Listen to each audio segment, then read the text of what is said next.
Wait wait wait, আগে ভিডিওটা দেখে নাও। কত টাকা দিয়ে টিকিট কেটেছিল? 10,000 টিকিট।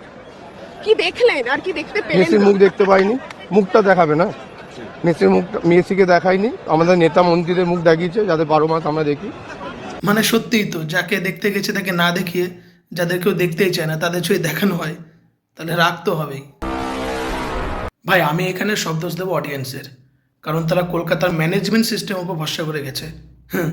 যেখানে সরকার থেকে শুরু করে সবাই শুধু নিজেরটা ম্যানেজ করতেই ব্যস্ত, আর এইসবের ফলে দেখো কি হলো। যে যেখান থেকে বাড়া যা পেয়েছে বালের ম্যানেজমেন্টের গায়ে ছুরি মেরেছে, এই দাওয়াটা মনে হচ্ছে একটু বেশি টাকায় খসেছে। আর এসবের মাঝখানে কিন্তু একজন ব্যক্তি বাজিমাত করে গেল, কে জানো? আমাদের রাজুদা। আর যে সমস্ত ব্যক্তিরা 10-15 টাকা খরচা করে মেসিরে দেখতে গিয়েও দেখতে পাওনি, তাদের জন্য আমি মন থেকে দুঃখিত। মানে এতটা দুঃখিত যে হাসি বেরিয়ে যাচ্ছে।